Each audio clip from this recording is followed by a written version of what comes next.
দরকার পড়লে না মানুষে কুলিগিরিও করে। কি হয়েছে, তুমি গ্র্যাজুয়েশন করনি তো কি হয়েছে? কতজন গ্র্যাজুয়েশন করেও চাকরি পায় না।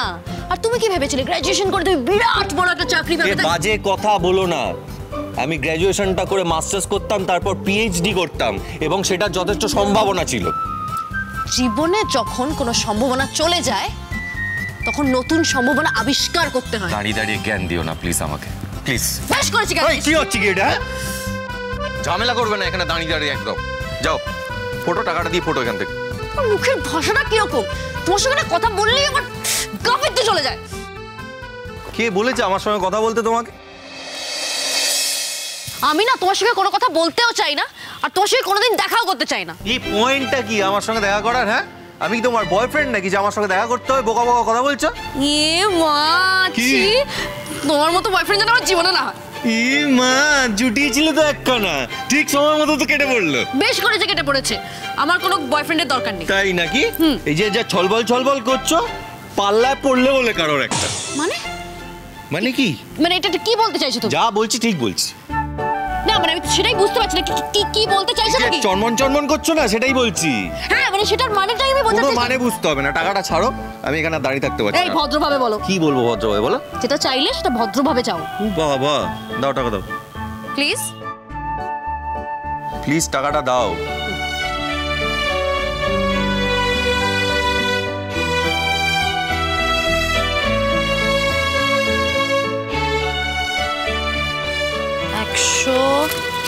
ধরো 100, 200, 250।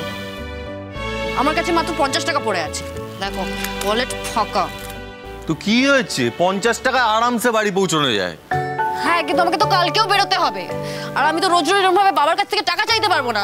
এতদিন আমি স্কলারশিপের টাকা জমিয়ে আমার বেশ চলে যাচ্ছিল, কিন্তু তোমার বাবা একটা অত বড় ইউনিভার্সিটির প্রফেসর, এত টাকা, তুমি আবার গলা শুকোচ্ছ? হ্যাঁ তো আমি কি বাবার কাছে টাকা চাইতে যাবো নাকি? বাবা শোনো, আমার বয়স হয়েছে, আমি এরকম ভাবে বাবার কাছে টাকা চাইতে পারি না। তুমি যখন আমাকে এত জ্ঞান দিচ্ছ, নিজে তো একটা চাকরি জোটাতে পারো।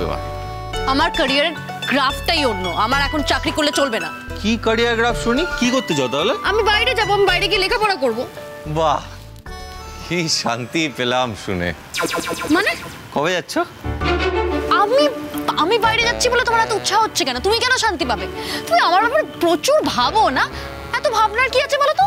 বুঝতে পারছো না, এই যে কখনো কখনো দেখা হয়ে যাচ্ছে সেটা তো আর হবে না। অবশ্য আমাদের জীবনে একটা কমন মানুষ আছে, তাকে তো ইগনোর করতে পারবো না। কে? তোমার মা। তাকে তো আর আমি কোনোদিন ছাড়তে পারবো না। মানে আমার মাকে না ছাড়তে পারার কি আছে? ওসব তুমি বুঝবে না। আমি বুঝবো না মানে? আমি বুঝতে চাই। আমি চাই না আমার মা যে সে লোকের সঙ্গে দেখা করুক। এই কি বললে? ঠিকই বলেছি। যে সে লোক? হ্যাঁ, ও তোমার মা এজ ইফ তোমার প্রপার্টি। দেখতেই তো পাচ্ছি, বাড়ি ছেড়ে তো চলে গেছেন, ফেরার তো নামগন্ধ নেই।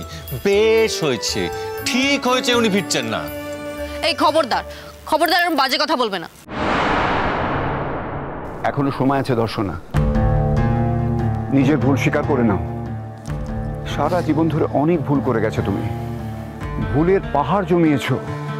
এতগুলো ভুল তুমি একা সামলাতে পারবে না।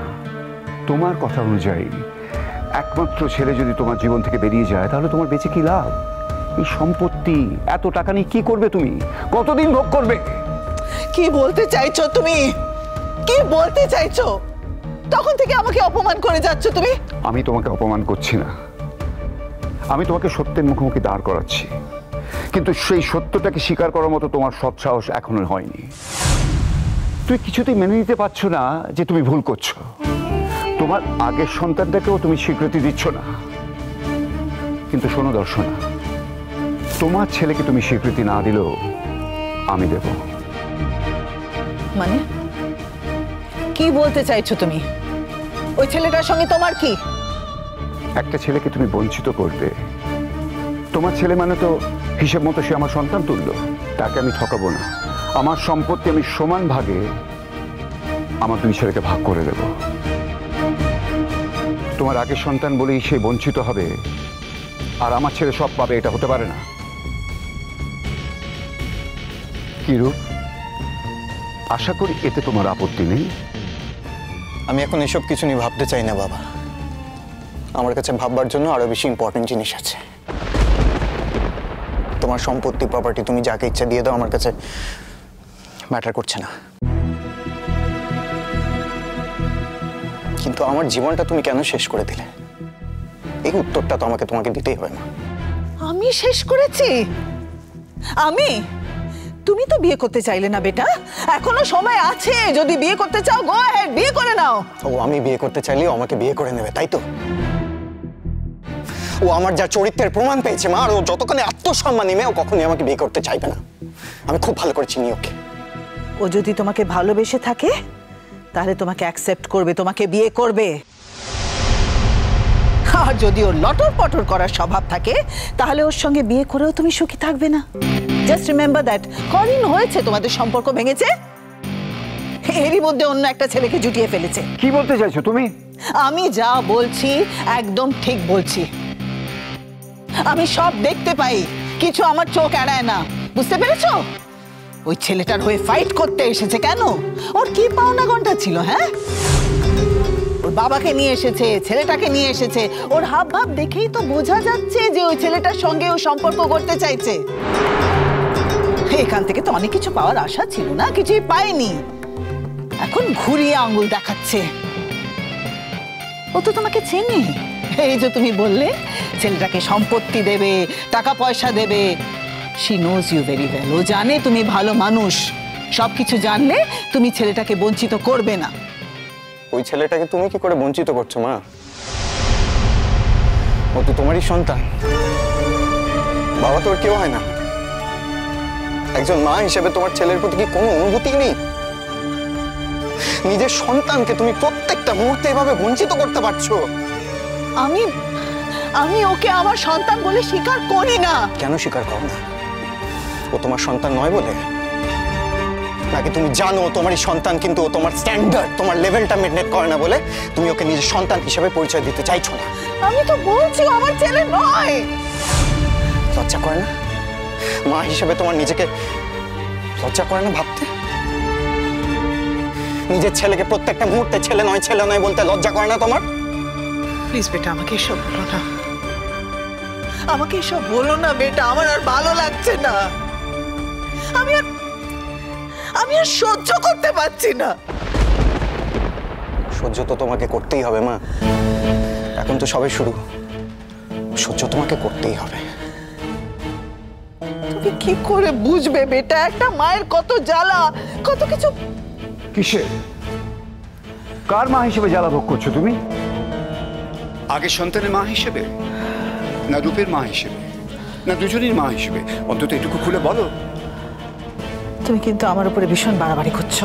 তুমি ভীষণ বাড়াবাড়ি করছো আমার সঙ্গে। তুমি কিন্তু আমাকে অনেক ধমকি দিয়ে রেখেছো, অনেক ধমক দিয়েছো, অনেক শাসন করেছো। আর না, আমি তোমার শাসনের ধার ধারি না। তোমার জীবনে এত কাদা, তুমি আমাকে শাসন করবে কি? তোমার শাসনকে মানবে বলো তো? বাবা। হ্যাঁ বাবা বলো। বাবা আমার না খুব গিল্ট ফিলিং হচ্ছে, সবসময় নিজেকে খুব খারাপ লাগছে।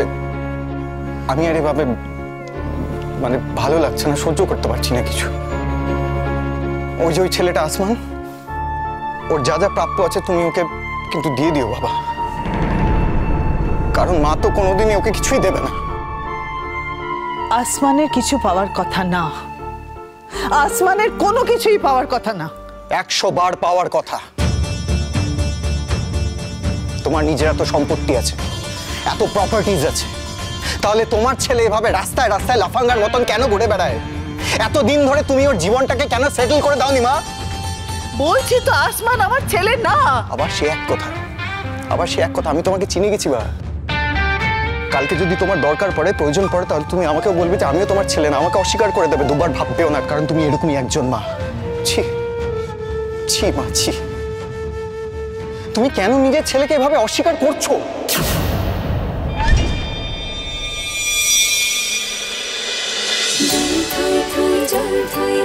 ভালোবাসা